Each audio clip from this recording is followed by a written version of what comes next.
Hi there, esteemed audience, and welcome to another episode of Middle Grade Ninja. I'm your host, Rob Kent. As you know, I'm the author of Banneker Bones and the Giant Robot Bees, which is available now as an audiobook, a paperback, but the ebook, esteemed reader, the ebook is free. Yes, free to download whenever you're watching or listening to this, wherever fine ebooks are sold. Under the super secret pen name Robert Kent, I've written some novels for older readers. For more information about that, and more importantly, for interviews with thousands of authors, editors, literary agents, book people, the world's best people, head to middlegradeninja.com. And we've got to get started. We are on a limited time today. I couldn't be more thrilled. We've got Elle is joining us. Jess, thank you so much for making time for me and for esteemed audience. Welcome to the program. Thank you for having me. I'm excited to chat. Esteemed audience knows that I would never make you suffer through me summarizing either your book or your bio, how painful that would be for you. So if you would give esteemed audience an overview of your background, and we'll go from there. Sure. Now, should I talk about all my books or this one? This one specifically? Dealer's choice, but we want esteemed audience to know that Taste of Magic is available on shelves Tuesday, August 30th. 30th, yes. Very soon. Time to pre-order, esteemed audience. And if you're listening to this after, good news, it's already available. Just go get it.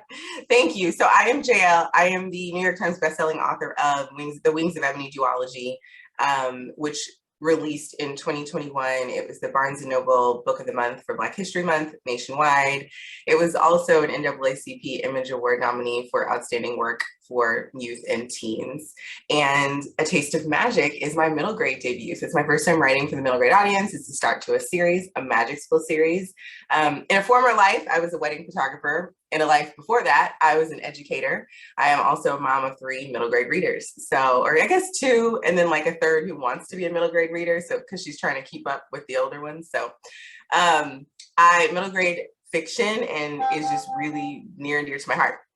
So I'm very, very excited about A Taste of Magic, which follows Kiana, who is 12 years old, and she finds out that at the age of 12, you get to learn the family secret, which she learns very quickly, like page 2. And it's that she's a witch, and she gets to enroll in magic school right there in she lives in an inner city community, right in her inner city community, in the back of her hair salon, the hair salon that she's been going to for years. She never realized there was a magic school behind a secret wall. So it follows her adventures at the magic school, her sort of learning what about her is magical and where magic is hiding in the real world. And then the world is sort of turned on its head when her school is threatened to be shut down because of redistricting and gentrification in her neighborhood. And so she has to use the skills that she's confident about to save her school or risk it being shut down. And that is book 1. I love that. That is a nice, concise pitch. You've got it down. You know what esteemed audience needs to know. You honed on them. In fact, I've heard you talk elsewhere that you like to have almost a synopsis written before you do a draft for a story. And I'm assuming that would apply even more to a pitch, right? Absolutely. So I like to start with, sometimes the idea will start with something random. So the idea for this started with the smell of chocolate chip cookies baking in the oven. I was like, ooh, there's a book there. Because there's a lot of food in this book. In fact, there are recipes in the back. 3 of my grandmother's top secret family recipes are in this book. So if you're into baking, it's a lot of fun. And so books for me they spark for different reasons. It just kind of depends on the story or the idea. Sometimes it's an aesthetic or a song or a show I'm watching, and something will just an idea will pop in my head. But in terms of when I'm able to actually sit down and crank out words, I generally like to have sort of a pulled back broad picture of what is the story I'm trying to tell? How does it start? How does it end? What's some of the fun stuff that happens in the middle, or the spooky stuff, or the magical stuff, or depending on the tone of the story.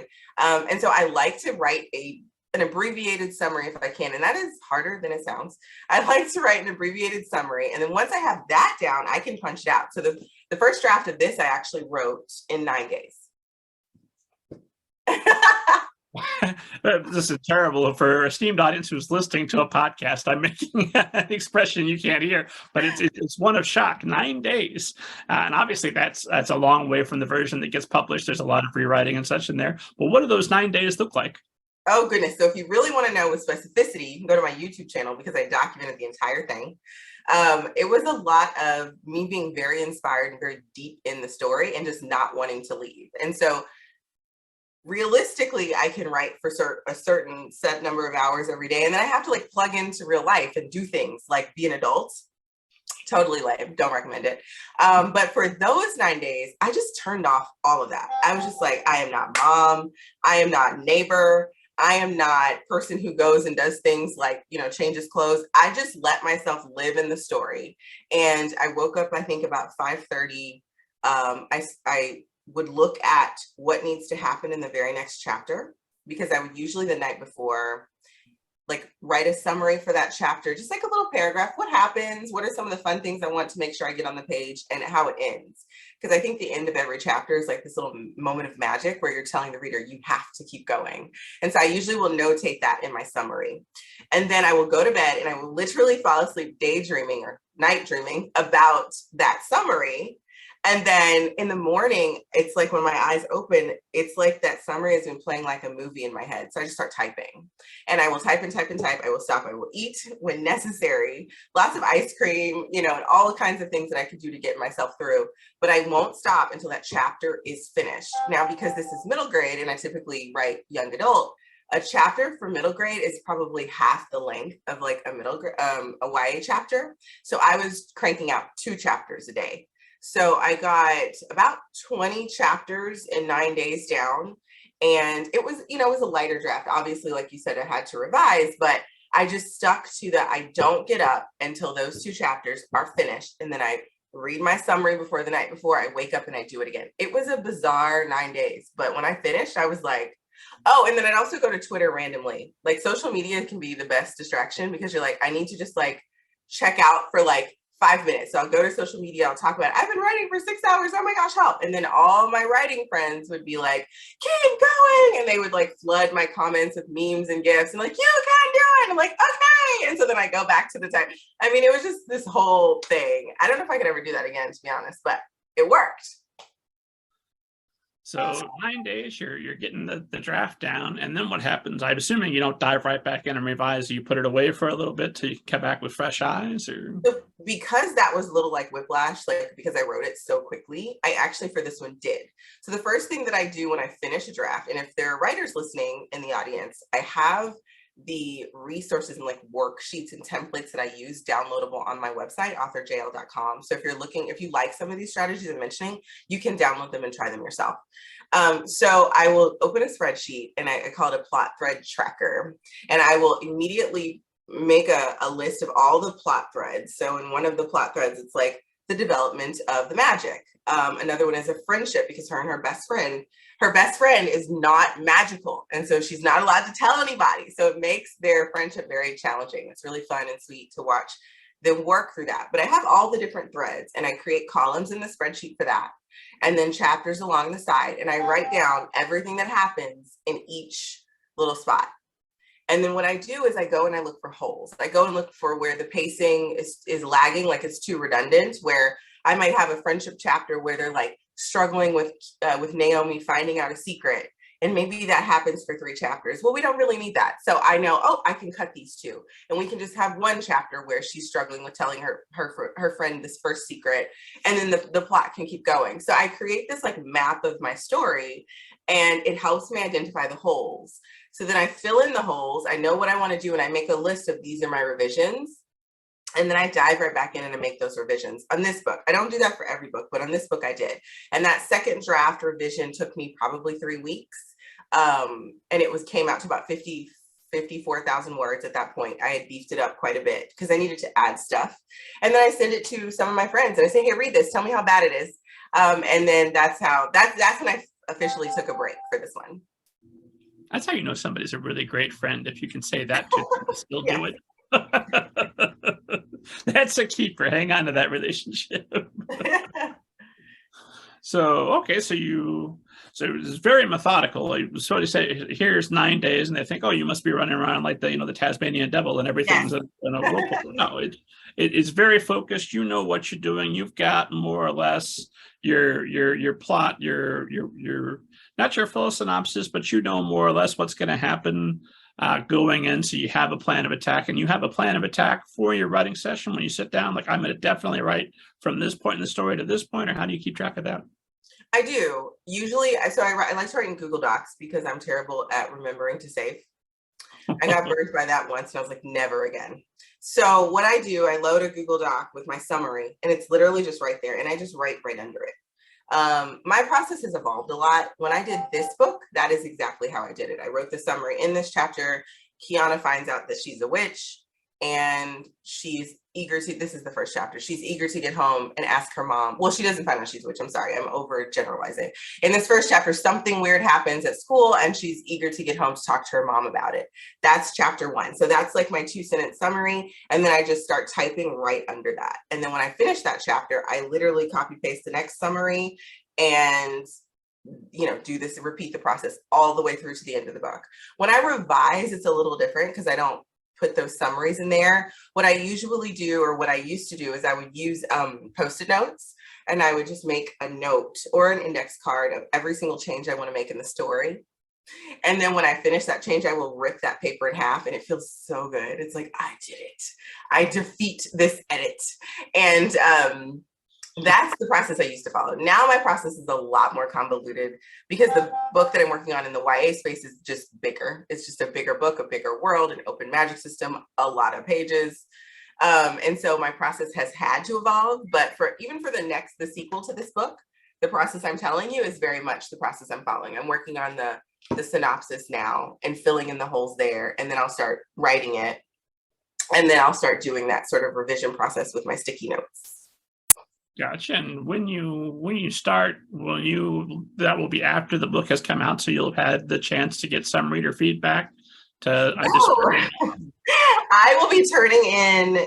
I mean, typically no. Like typically, the way that publishing wants these books to come out, they want them to come out a year at a time, or as close to a year at a time as possible, which means you're usually finishing the next book before the first one even comes out, which is interesting. And in a lot of ways, I like that because it helps protect your creative process. I think of like Game of Thrones, which is obviously a different audience than this podcast, but like, I can't imagine having a show out before the last books are written, because then the show is telling the end of the story before you get to write it. And I always worry that that'll like influence my story vision, because I'll get that reader feedback kind of in my head. So in this case, let's see, because I'm a little behind, this particular book, the first draft of it I will finish it probably next month.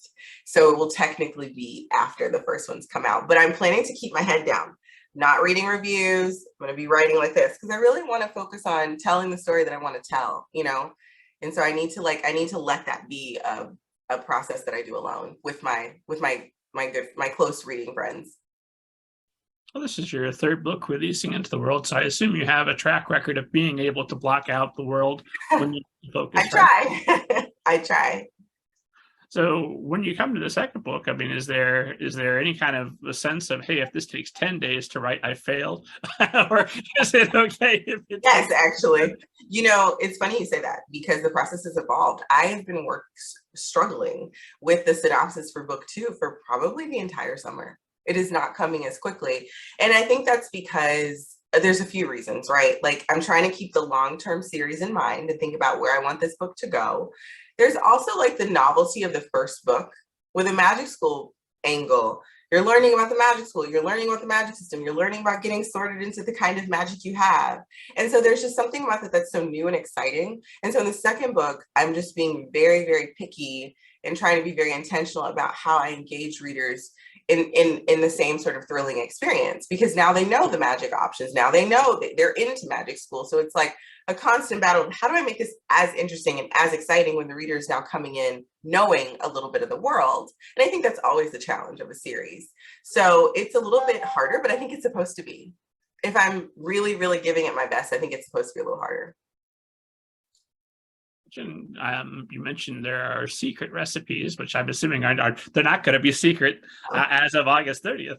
So I'm assuming everybody in your family is cool with that. They understand this is a thing you're doing. It's fine. I had to do some arm twisting with my late grandmother when I was working on this book. She had just got diagnosed with leukemia. And my grandmother was basically my mother. She raised me. So I say grandmother, but you can hear mother. You can just swap those words. And I was writing this book, and there's a grandmother character, usually in all my books, but in this one in particular, named Mima. And Mima is a great cook. She's a little forgetful, but she's a great cook. And I modeled a lot of her personality and the things that she would say, and even like her baking tips. Like she tells Kiana to never measure sugar exactly. Like you follow a baking recipe perfectly, except for the sugar. You don't level it off. You always put a little bit more sugar.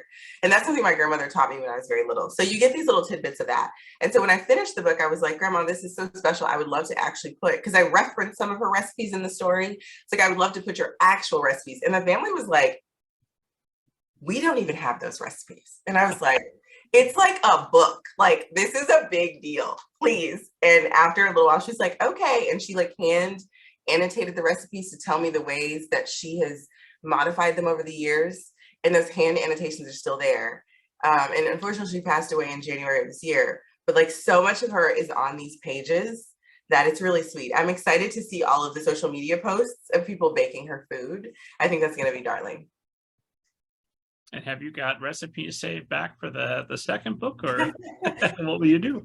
It's a spoiler if I tell you, but book 1 has recipes for a specific reason that ties to the magic system, and that's all I'll say.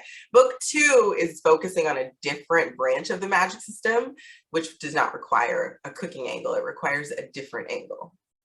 And that's all I'm going to say. An esteemed audience can look forward to enjoying that and finding out all these secrets. Do we have an approximate window for when that'll be available? It'll be early 2024.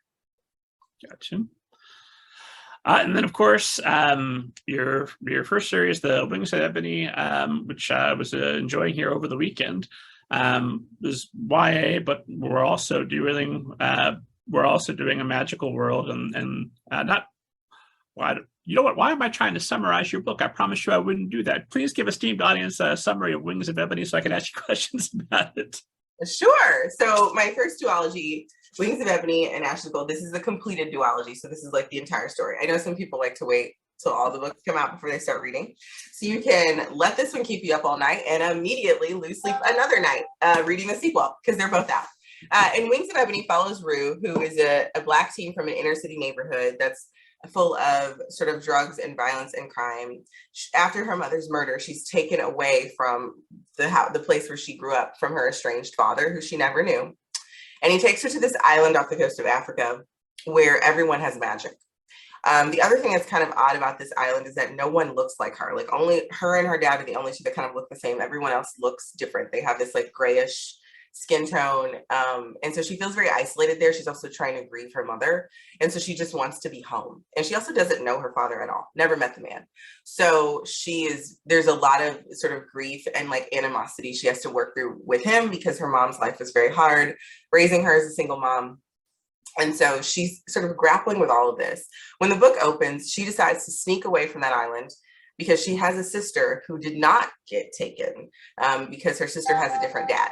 So her sister went to go live with her dad, but she misses her. So on the anniversary of her mother's death, the book opens with Ruth sneaking back to Houston, which is where the book is set, to leave her younger sister, a little gift, just to say, I remember mom too, and I love you, and I hope you're okay.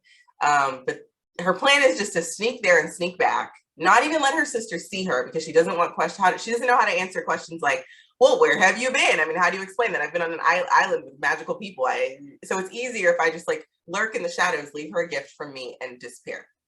That doesn't work. It goes completely sideways. And so the book follows Rue dealing with the consequences of breaking that rule, but feeling justified in breaking that rule because she loves her sister. And it takes her on a journey of discovering her ancestors' magic and recognizing the sort of connection that she has to her ancestors' magic and how she can use that to actually protect her sister and her community back home. Gotcha. So when you're, got all kinds of questions. I guess the most obvious place to start is when you're writing middle grade now versus YA. What are the biggest differences in the choices you make, the style that you write with, and also your approach? I mean, does it take you 18 days to write a YA? How does your process change? My process is very different. Now, some of that is just because I cut my teeth on Wings of Ebony. That was my first book. I wrote it in 35 days. And this draft, this draft, for those of you who are not viewing but listening, this draft, I'm holding the finished book. This draft is the 19th draft of that book that I wrote in 35 days. So in a lot of ways, you know, my process has had to evolve. The sequel to Wings of Ebony took me 3 drafts to get it from first draft to bookshelf. And so part of it is just sort of the natural evolution of writing. I mean, you're an author, you get that. I feel like we just, our books continue to get better. They always say your first book is the worst one you'll ever write. And I believe that, at least for me, that was true. So to some degree, the differences now in my process are because of that. But then also why approaching YA and approaching middle grade are different, because the voice to me is completely different, and just the heart of the story. So the tone, for example, in Wings of Ebony, I was wanting a gritty tone. I wanted the book to feel very gritty and real, very deeply grounded in the contemporary. And that's something you see in both my books. A Taste of Magic is very grounded in the real world, but I wanted A Taste of Magic to feel like what eating a chocolate chip cookie looks like or feels like. Like, that's what I wanted to capture in this book, that warmth, that just like you want to hug the book where you finish, when you finish, like I wanted my readers to laugh out loud. I wanted my readers to be laughing so hard the parents like, what is happening on the pages of this book? This is what my kids do when they read Diary of a Wimpy Kid. I'm like, that is fantastic writing. My kids are cracking up. Like, wait, I want to read Diary of a Wimpy Kid. And all of a sudden it's fostering this love of learning and literacy, which is ultimately what I'm most passionate about, is like getting kids in books. So that they love to read. I was a teacher, like I told you before. And so I want to trick kids into loving books. And so one way I do that in middle grade is through humor. And so the voices were very different when writing YA and middle grade. The plot is a lot simpler. I don't have as many plot points. I mean, these books are actually similar in length, interestingly, but typically the middle grade that I read is shorter than the YA that I read. Like in YA Fantasy, my new series, that book is clocking at like 500 pages right now because the world is so big and there's just a lot happening. Whereas in Kiana's story, I wanted to keep it simpler, but that doesn't mean that we're lacking a complexity or a character depth. I just wanted to focus in on the story very closely on like friendship and family magic and like love and like all of these like warm, giddy feelings. And so the outlining process is pretty similar. I just spend a lot more time refining before I write when I'm getting into YA, because there's so many more plot threads to braid together. So for middle grade, you want a more focused, this is what the story is, and we're doing this, and obviously there's going to be a larger series, and all of this happening, but you want that initial emotion. You want it to feel like the taste of the cookie. Yes. I know you've got the 3 littles there. I wonder if that's a factor also, because I don't know if they're able to read Wings of Ebony. No, they haven't. They haven't, not yet a little bit. They get spooked out just by watching like cartoon dinosaurs. So they're probably not ready for Wings of Ebony. But it's a more mature book, depending on what kids are accustomed to reading. A Taste of Magic is just sweet and fun and lighthearted, but there's still like things in there that I'm talking about gentrification and redistricting and how these affect communities.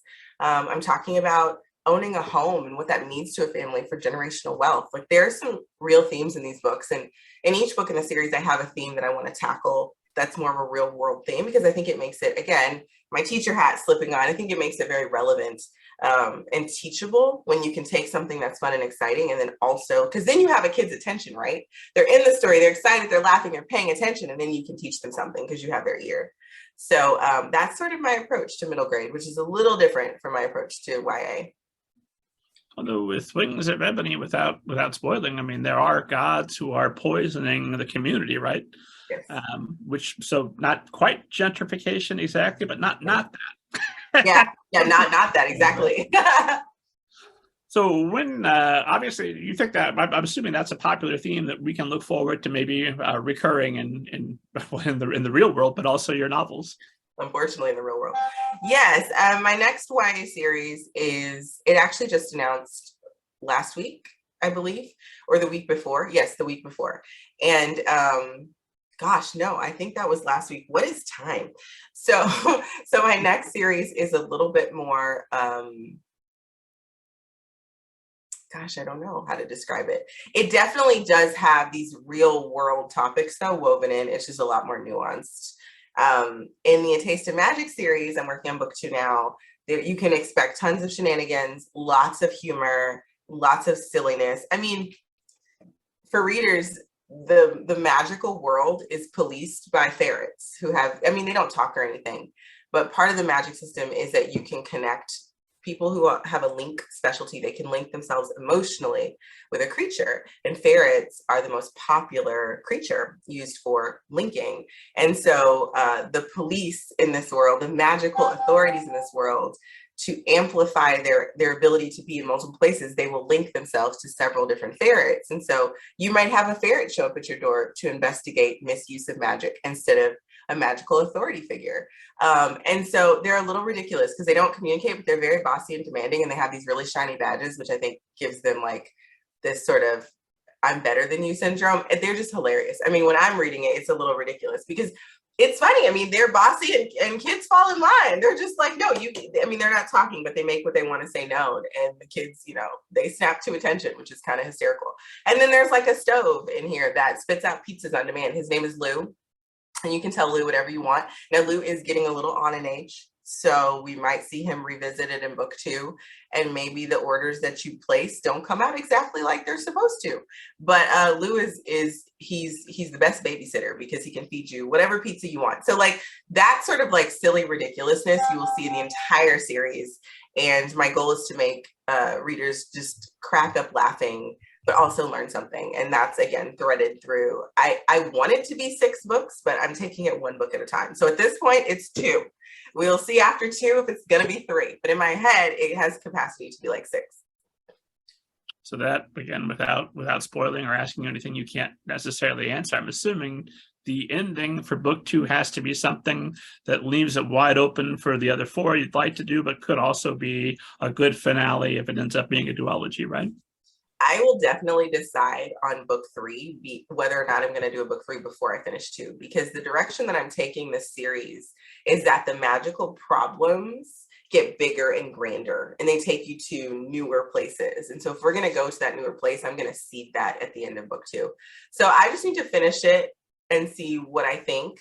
I love my idea for book 3. I think it's just as wacky and wild as the other ones. So as long as I still feel that conviction at the end of book 2, I'll keep going. Is that, and I guess we'll find out as you're going, but I'm assuming that also opens up the not problem, the opportunity for a solution, that your world's going to get bigger. So the story's going to get bigger. You're going to have characters that you need to check on from the previous book. So by the time you're getting to book 6, you're going to be in Game of Thrones length, right? Yeah, that'd be fun. I mean, that's one of my favorite series. So yeah, that'd be fun. I think the fun thing about middle grade is I'm able to localize things quite a bit. And so I've been able to like tie up certain characters' plot threads. And there's a trio. I don't want to ruin it. There's a trio in this book of kids. That trio is still central in book 2. In book 3, the trio is going to have to split up to tackle different things. So that'll be interesting because they'll be in 2 different places. If I write book 3, it sounds like I'm writing book 3 because I'm very excited about it. If I were a betting man, I would put money on the there's for sure going to be a book 3. We'll see about book 4 and 5 and 6. Although I imagine if you could find passion for 3, you'll probably find passion for 4, 5, and 6. So keep a track of your world building and of your magic systems. We talked about, you've got the synopsis for the plot, you've got what's happening in the beginning of the chapter, end of the chapter, but you've got to keep a magic system that's going to still, you're not going to hate yourself when you're 4 books in and looking back and like, why did I make that rule? Now I can't do the thing I want to do in book 4. Yeah, that's so tricky. And I would say that's one of the biggest things I've learned since my first book is just how to build a magic system. And I'm constantly like learning and relearning and unlearning. And I just feel like I learn so much each book. I still feel like I have so far to go. And I think that's the most exciting part about being an author is that with every book, I'm having fun, but I'm also teaching myself things and learning new things. And like when I finish a book, it's never perfect, which is, I don't believe things can be perfect. So I don't even put that pressure on myself. But I do move on to the next thing and go, okay, like, what am I going to learn now? And I mean, implicit in that is, what am I going to do wrong here? And there's just something beautiful about sort of approaching life from that way, recognizing that, like, I'm going to make mistakes, I'm going to learn things, and that's how it's supposed to go. So I'm very excited about sort of the books to come and what I'm going to do with the magic. I have the way, one of the structural things I can share about the series is that there are, so in magic school, in Park Row Magic Academy, which is the magic academy in this book, there are general spells, charms, potions, and availables. Now there are links, but Park Row does not have the budget to be able to do link training. So there are all of these different types of magic. And what I'm hoping to be able to do is do one book that is a deep dive in each type of magic specialty so that it feels fresh and exciting and sort of new. Because part of the exciting part about a magic system is, like, it's new. And so we get such a deep dive into Kiana's magic specialty in this book that I thought in book 2, it would be fun to dive into one of the other magic strands. And by this point, Kiana's using her magic, so her magic strand is still there. But you get to see us focus in on another magic specialty. And since there are so many, I feel like each one can sort of parallel a book. Perhaps that's the tentative plan, at least. I mean, we'll see what we'll see. Anytime somebody tells me my exact plan for anything, as I said, what was it in 2019? What was your plan? Okay, well, we'll see what we'll see. Hopefully it'll all be great. Exactly. So I wanted to circle back. You were an educator originally. At what point do you decide that you really should be an author? Are you a lifelong writer? Did you come to it through love of reading? Definitely came through the love of reading. I never thought of myself as a writer, to be honest. Really what happened is a story came to me and I could not, like, it was waking me up out of my sleep. Like, I would literally wake up in the middle of the night and I'd lay there and my mind was just going and going and going. And I was like, I have to go to sleep. It's the middle of the night. At the time I had very young children, like babies. And I was like, I need sleep. So I remember pulling out my notes app and just jotting down whatever was in my head. And then I could go back to sleep. I did that for probably 4 years.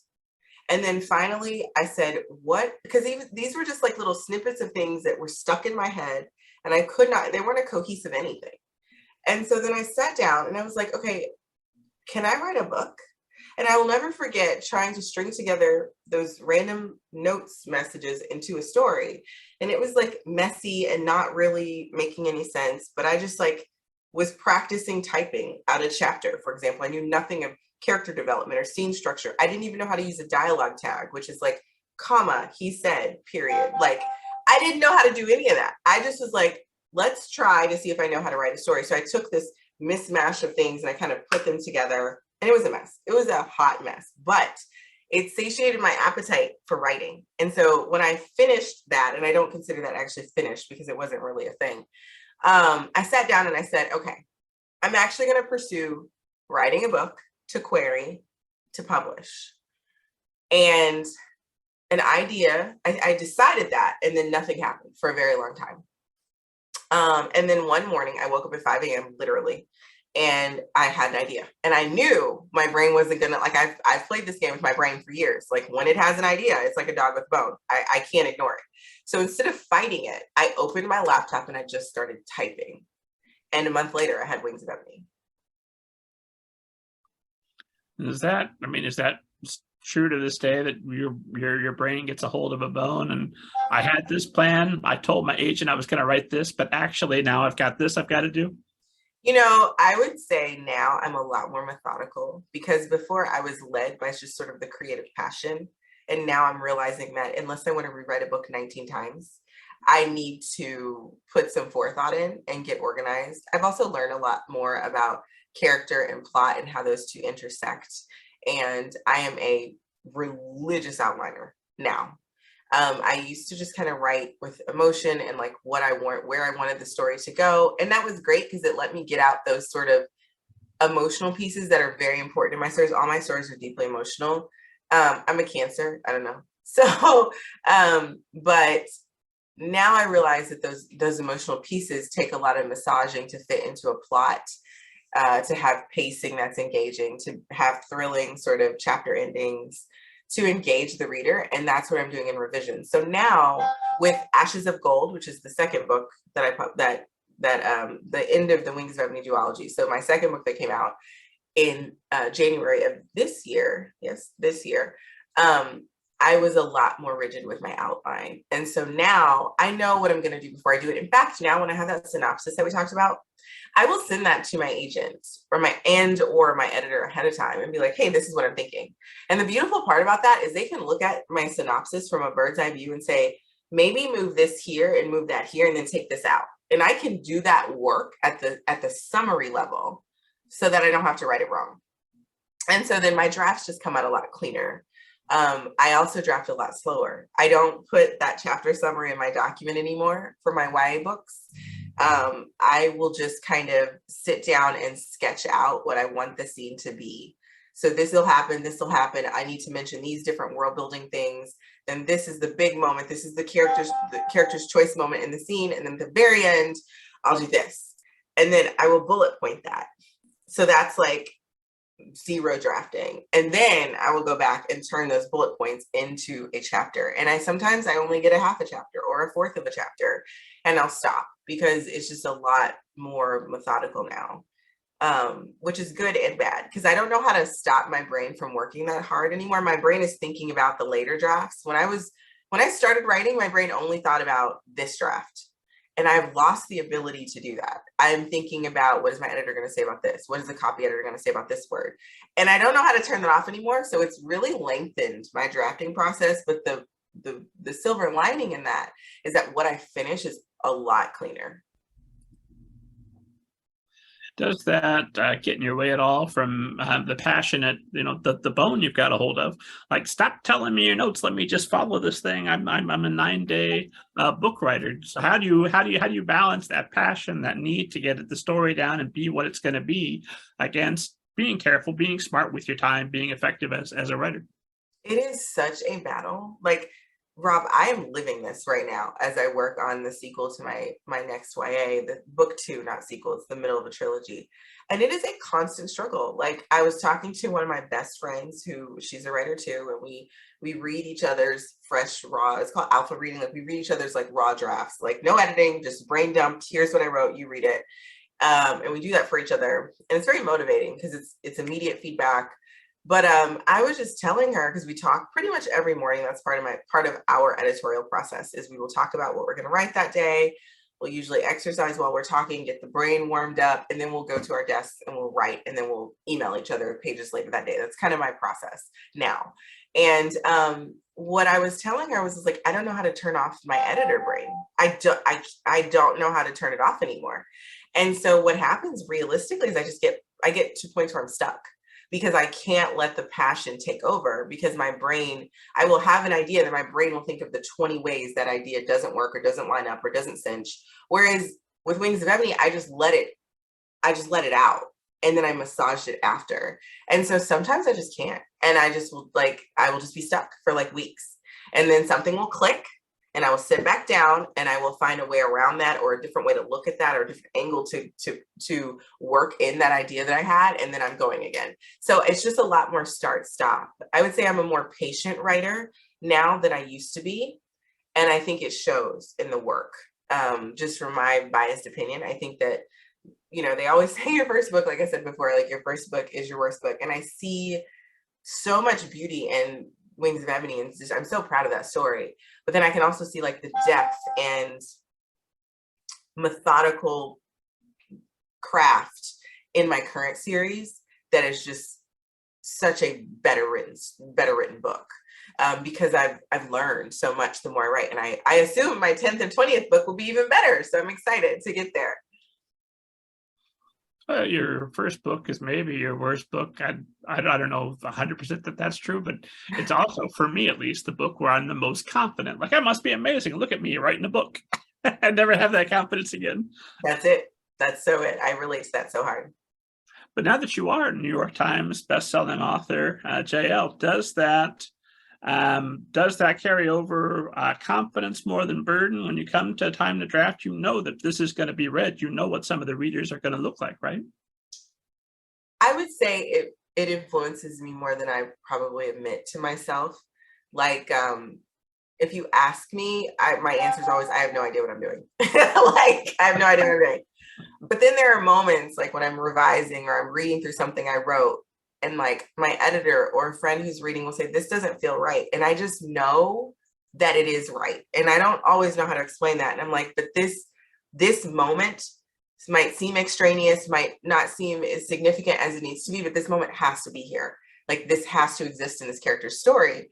And sometimes it's because I need to like make that moment more relevant or make its significance more clear or seed it better. But I realize that I'm learning to trust my instinct more. So that would imply that I am more confident. But if you were to ask me, my answer is always, I have no idea what I'm doing. But I do feel like my editorial instinct is stronger. And there's just, you know, my good friends who've been in this business much longer than I have and sold millions of books.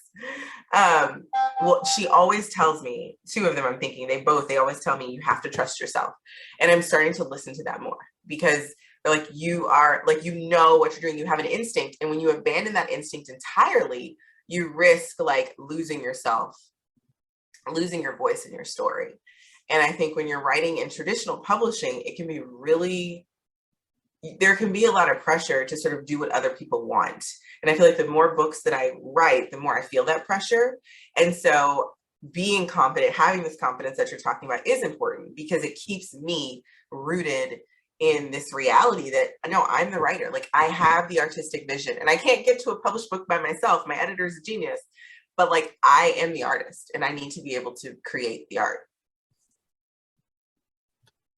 Something I'm watching our time is flying by, but I can't not ask, because I know that not only did you teach yourself to write and go out and seek the information on how to get that process down, but then you go and become an editorial intern for Geffen and ICM Partners, and you work with literary agents. How do you learn about publishing that way? How do you get that gig, and what does that teach you about publishing?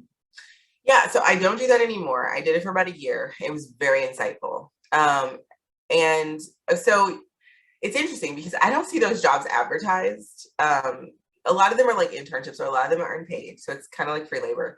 But, and a lot of them, if they are paid, they want you in person. It's very difficult to find a remote position. Now, the pandemic opened up a lot more opportunities for remote work. And let's see, I interned, I think it was 2019 when I interned. I think it was the 2019, that calendar year. So it might have been before the pandemic, or maybe it was it definitely was not 2020. It was 2019. It was 2019. So it was pre-pandemic, but I just asked, to be really honest. I reached out to a couple agents and I was like, do you need an intern to help with your slush pile? I have a very good eye for like finding things with potential, and I'm interested in learning this side of the business. And I got a lot of no's. I got a lot of non-responses, but I got a couple that were like, absolutely. And they took me on. What they had me do is they had me read a sample manuscript. I want to say it was like 50 pages, not a whole one. And then they had me give them my editorial feedback, and they used that to decide if I was a good fit or not. And that was quite kind of, once you get one internship, you can use that to get another one, because I interned at 2 different agencies.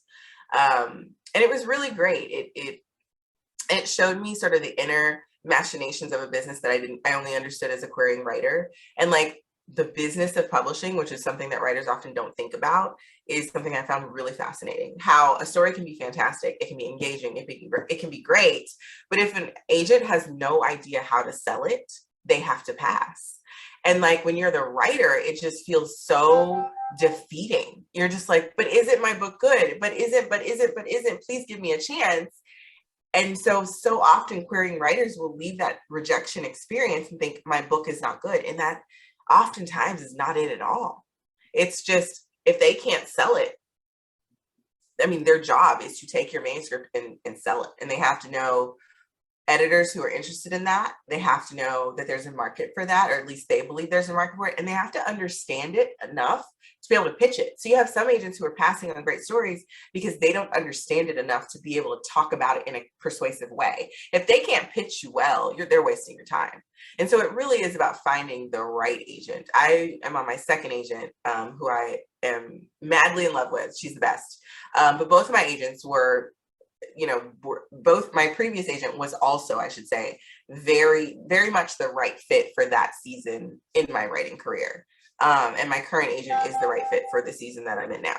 So it's a personal thing, and interning helped me understand that, because as a writer, I didn't get that. But it was a lot of fun. It was a lot of fun. And I still am in contact with those agents. They buy my books when I announce a new book deal. They email me and they congratulate me. And it's really sweet. I also like now when I'm reading, like I randomly will mentor writers because they don't have time to do like an internship. But part of the reason I was interested in that, not only to learn about the business, but to also like be the eyes for some of these agents that are struggling to like understand potential in a story that's kind of outside of their paradigm. If it's a story by a marginalized author and they're just like, I don't really connect to this, but it feels like there's something here. I got to stand in that gap and say, yes, this is what's here. Like, this is what I see. And this is the potential here. And this could be amazing. And this is the audience for that book. So I got to advocate for writers whose books may have just kind of been passed up because I got the story and the agent didn't necessarily, until I talk them through it.